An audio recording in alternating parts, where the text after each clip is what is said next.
खुलुमबाय बयखौबो बे समाव आङो दा दंफैयो तेजपुर बिजिरसालियावहाय गुवाहाटी सेन्ट्रेल जेलाव जोबनानै दोनजानाय NDP सोद्रोमा जायफ्रा NIA केस नांनानै दासिमहालागै गुवाहाटीनि सेन्ट्रेल जेलाव जोबनानै दोनजादोंमोन बिनिनो सानै सोद्रोमाफोरखौ दिनै तेजपुर जेलावहाय लाबोबाय बिथांमोननि मुङा जादों फारियै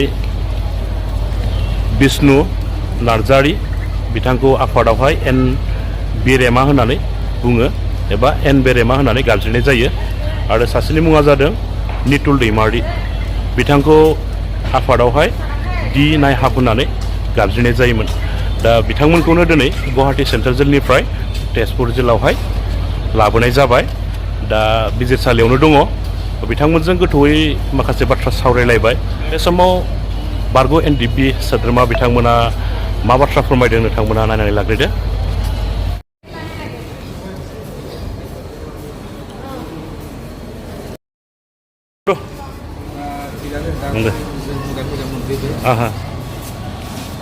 सानैना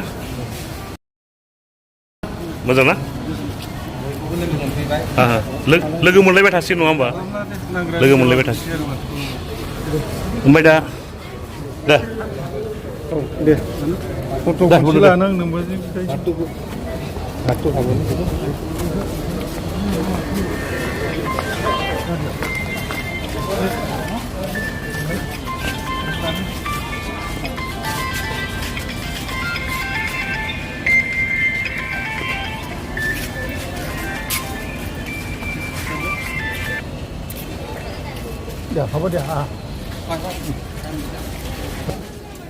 लोगो मोनलायबाय थासिगोन दे जायगायाव सफैबाय आरो माथो खालामनो नङा होमबा हारिनि थाखायनो बेफोरबायदि जानांबाय नङा होमबा समाधान जालांगोन लासैनो नङा दे होमबा ना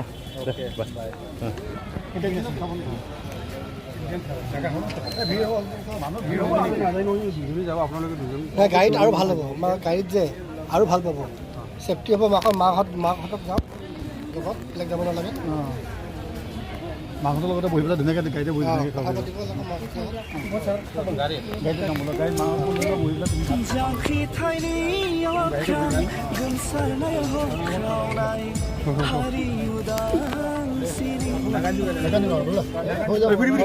চিন্তা নাই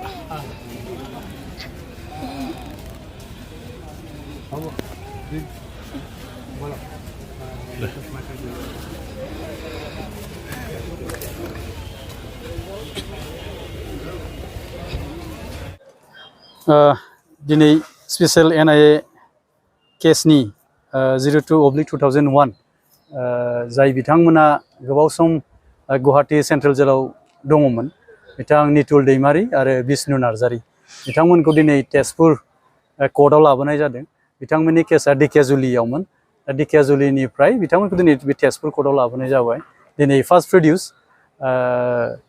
जोंहा एडभकेट हिसाबै बिथां A.K. भट्टाचार्यनि लिडिंआवनो दिनै जोंनि एडभकेट कनकन कलिता बिथांमोना नुजाफैदों आरो बिथांमोननि केसखौ गासैखौबो बिथांमोनानो टेक अभार खालामजोबगोन आरो नेक्स्ट बिथांमोननि डेटआ 16 जुन 2025 दिस मान्थ स' मिजिंथिदों 16 तारिख खालि बिथांमोननि जे हियारिं बे गमामायैनो जाहैगोन आरो 14 दिननि गेजेर बिथांमोननिया जागोन दिनै थांनाय 20 मेआवहाय क'क्राझारावहाय जादोंमोन दा दिनैहाय तेजपुरावहाय जाबाय बिनि गुदियावनो जाहैबाय जोंहा जोंनि BTR हालामनि मानगोनां जा चिफ प्रमद बर' सारा गोबां जोंनि रिकुवेस्टखौ खावलायनायखौ बिथाङा गनायनायनि लोगोसे राङारि अनसुंथाइ जोंनि BTR सरकारनिफ्रायनो गासैबो बिथिङाव नायनाय जादों जोंनि XNDB नि मेटारफोरखौहाय बेजों लोगोसे जोंहा मानगोनां डेपुटि चिफ गबिन्द चन्द्र बसुमतारी सार आरो मानगोनां EM रन्जित बसुमतारी सार बिथांमोननि गासैबो हेफाजाब मददजोंनो दिनै जोंनि XNDB नि गासैबो खामानिफोरखौ मोनफा मोनफायै मावनायावहाय जोङो सक्षम जादों आरो जोङो धन्यबाद होनांगोन government of India, government of Assam आरो गभर्नमेन्ट अफ बिटिआर। मानो होननानै बुङोबा जोङो गोबाव समनिफ्रायनो जोङो नारसिनबोबाय थादोंमोन। जोंनि गोबाव समनिफ्राय दुखु खस्थ'जों थानांनाय जोबथेसालियाव जेसेबां जोंनि एक्स एनडिपिनि लोगोफोर दं बिथांमोनखौहाय बख'नायनि थाखाय जोङो एक्स एनडिपि वेलफेयार एस'सिएशन हिसाबै जोङो नाजाबाय थादों गोख्रोङैनो आरो जोंनि नाजानाया सान हर सोलिबाय थागोन बिथांमोना जेब्लासिमनाखि गवा।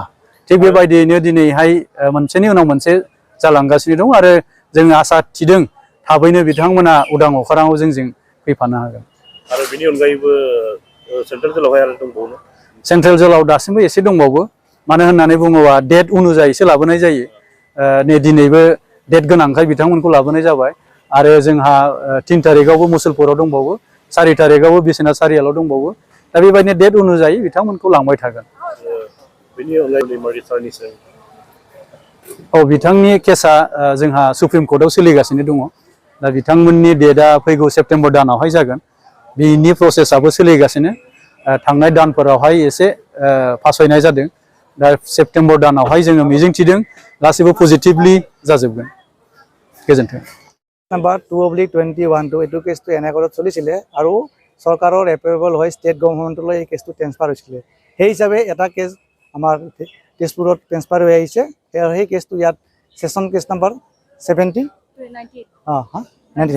97/25 হিচাপে এই কেছটো ৰেজিষ্টাৰ হৈছে আৰু সেই কেছটো এপ্ৰুভেল হৈয়ে ষ্টেট গভৰ্ণমেণ্টলৈ ট্ৰেন্সফাৰ হৈ আহিছিলে আৰু এই কেছটো ইয়াত চলিব, যিহেতু অফেন্সটো ইয়াত হৈছিলে। নামবিলাক ক'ব লাগিব নেকি? আৰু বিষ্ণু নাৰ্জাৰী আৰু নিতুল দৈমাৰী কেছটো যিহেতু ষ্টেট গভৰ্ণমেণ্টলৈ ট্ৰেন্সফাৰ হৈ আহিছে এন আই কোৰ্টৰ পৰা, আৰু কেছটো ইয়াতে চলিব, তেওঁলোকে ইয়াৰে জেলতে থাকিব। खुलुमबाय।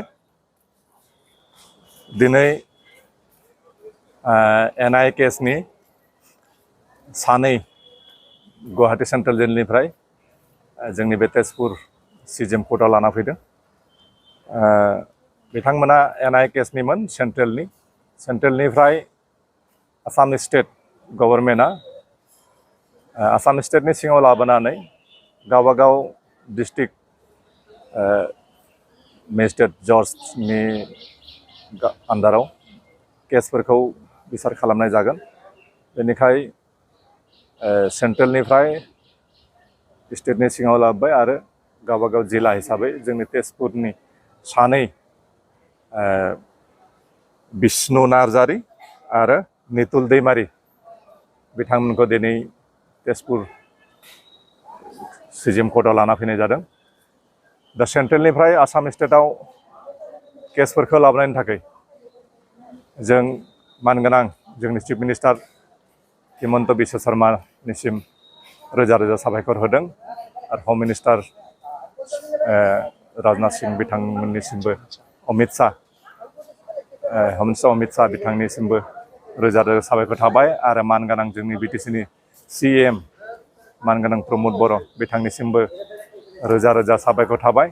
मानोना बेफोर केसा दिनैसिम हयथ' बिसारनि जितु प्रक्रिया जायाखैमोन, बेखौ आसाम स्टेटनि सिङाव लाबोनानै दिनै जज कर्टनि आन्दाराव बिसारा जागोन आरो जों मिजिंथिदों थाबनो केसफोरा माने जोबगोन, निष्पत्ति खालामनाय जागोन, सेटेलमेन्ट जागोन आरो गासै एन आइ केसनि जायफ्रा एन आइ केसआव दङमोन बिथांमोन गासैबो उदां अख्रांनि सिङाव फैनो हागोन, बेखौ जों मिजिंथिदों। आरो गासैनिबोसिम जाय बिथांमोना बे केसखौ लाबोनो थाखाय सेन्ट्रेलनिफ्राय आसाम स्टेटआव लाबोनो थाखाय जि खामानिफोरखौ मावनानै होबाय, बेनि थाखाय रोजा रोजा साबायखर बावनानै गुवाहाटी सेन्ट्रेल जेलाव आरो खैजन दंमोनलाय 4 तारिखआव आरो माबा लाबोगोन, बिश्वनाथ सारियालयाव 7 लाबोगोन आरो बाक्सायाव 7 लाबोगोन। बेखिनियानो दङ आरोखि।